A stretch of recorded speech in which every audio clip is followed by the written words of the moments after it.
DIYers, what's going on? Mike Boards with the Mike Boards channel. Thank you for watching. Hey, we're working on our garden today, and in the event that your drip line system is raising up out of the ground, we're going to show you how to staple the drip line system back into the soil and cover it. You do not want the sun beating down on that drip line system. They're called garden staples. Let's take a look. All right, DIYers, we are at the workstation, and I got my mom and dad's jet ski in-house for the winter for DIY repair videos. However, on the workbench are the staples inside that box. Making our way around the jet ski. Down below in the comment section as well as the description section will be links on how to build and mount custom logo skateboards. And down below in the comment section as well as the description section will be a link on where to purchase landscape pins. Some people call them drip line staples. And real quick, DIYers, I did pull out one pin or staple from our box. We bought 100. And they are 4.5 inch steel pins. And they come in different sizes, so definitely shop around. Find the right size. In our case, 4.5 inches is perfect. We really don't need any larger or smaller. Outside now, and just above the rock wall, is the area of our garden. As you can see, we've got the drip line system placed. It is exposed above ground. And this is where we plant vegetables and fruit. And the remaining portion of our garden around the house is flowers and mulch. And what I've got is just this tool right here. I'll also post a link down below in the comment section as well as the description section on where to purchase one of these. They're available at your local hardware store as well. Taking a step back into a different camera angle, and not 100% clean, but what we did was spend about 25 to 30 minutes and remove as many of the weeds as we could prior to beginning this project. And what we'll do is position the camera. I will show you us using that tool to carve out a section where we can then lower that drip line system into the soil and then pin it and staple it in place. With the camera repositioned, I'm grabbing this tool right here, and again I am just going to begin slowly carving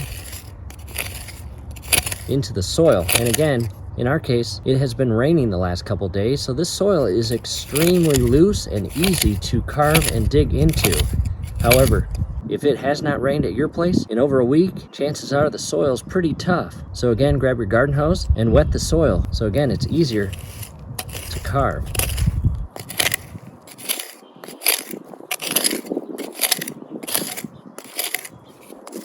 As you see here,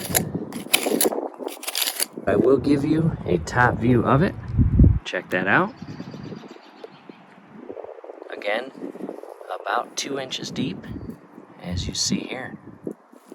And that will all be covered with topsoil, and the drip line system or hose will be pinned and stapled in place in the soil and not pop up and be exposed. You don't want the drip line system exposed. These are designed and built for underground operation. The more sun that gets to these drip lines, well, they dry out and begin to crack and fail prematurely, and you don't want that. Again, these are built and designed to be underground. So again, I'm going to continue carving all 4 lanes of my drip line, and then I'll show you what it looks like. And to an update, DIYers, as you can see, I have finished all 4 lanes or strips of hose or drip line. And again, carved out about 2 inches deep into the soil below the grade. And we are coming across the old staples and pins.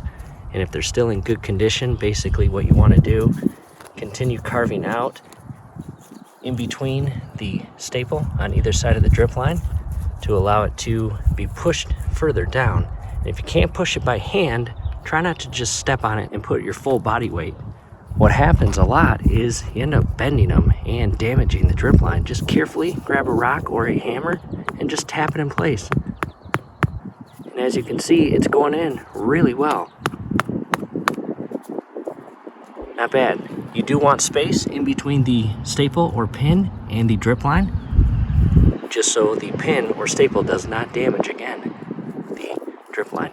Also very important, if you come across big rocks down in the portion that you carved out, get those out of there, because you do not want to press the drip line system or hose into the soil with pressure with the staples or pins onto those rocks. That will also damage the drip line system. You don't want that. I've got the camera repositioned and one last cruise through the channel or section of the soil that I carved out so the drip line system can rest inside it, ensuring no rocks. I found one just a second ago. You do not want the drip line system pressed against anything hard or sharp. That would not be good. Next, go ahead and grab your staple or pin, and again, we purchased a box of 100, and depending on who you talk to, you may get a few different recommendations or methods on how to insert these staples and pins into the soil. However, we are going to share with you what works best for us. I'm going to grab the staple as such. I'm going to position this portion inside the palm of my hand, and I'm going to use my thumb and pointer, basically like chopsticks or tongs. And some people come in at an angle. What I like to do is pinch the staple tip portion just enough where it glides and makes a very soft connection with the hose. I'm going to come in at an angle, and as I push down, I'm going to keep that pinch or inward tension on the staple and pin and push it in again at an angle. So a quick recap, the tip of the staple has been pressed in, and once it's properly set and pressed all the way into the soil, the tension will actually allow it to retract outward, giving it a firmer grip on the lower portion of the soil. And again, try to alleviate stepping on these or jumping on them with your full weight. You will damage them, and at the same time, do not harm your drip line system. So I've got a little rock here, and that's all I'm going to do. And a quick view of it, again at an angle, and the tip is now retracting outward way down below in the soil, giving it a firmer grip and making it harder to come out. In addition, that slant, as opposed to directly straight in, also adds an extra layer of grip with the staple in the soil. Now to an update, and that goes fast. What I did was install a staple every 12 inches or every 1 foot along my entire drip line system in this portion of the garden. Did I overdo it or use too many? Well, some may say yes, but I had a box of 100. I don't want my drip line system moving or popping up during the summer, or for next summer, even the summer after that. These staples last a couple years, maybe even longer. What we'll do now is go grab the topsoil and cover the entire drip line system. To the garage, where I am storing 9 bags of topsoil I purchased from my local Ace Hardware. And again, just Ace Hardware topsoil, nothing fancy. Very cost friendly, 40-pound bag. We got 9 of them. All 9 are going inside there.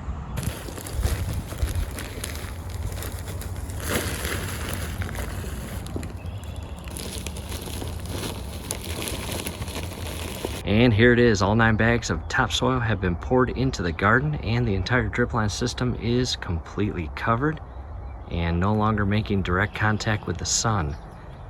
And that is going to extend the life of the drip line system. And from here, we're going to do 2 things. Number 1, we're going to plant some fruits and vegetables, but number 2, we've got some weeds here. And scrolling above right now is a link to a video where we show how to use a non-toxic, environmentally friendly product or mixture of products to kill weeds. And it happens fast. Definitely check that out. Also, down below in the comment section as well as the description section, we are going to have several helpful video links on how to winterize your drip line system or irrigation system, how to de-winterize or unwinterize your system. Definitely check those out. We've got a hose mount mounted to our brick wall. We will post that link down below as well. In addition, how to properly winterize your garden hose and spigot. That's what we're all about here. Do it yourself, DIY. Again, we are here to help. We hope the video helped. Hey, do us a favor. Below the video, you will see that thumbs up icon. Click on that, like the video, subscribe to the channel. Definitely ring your YouTube bell. That would be very helpful to us. We'd really appreciate it. Thanks again for watching.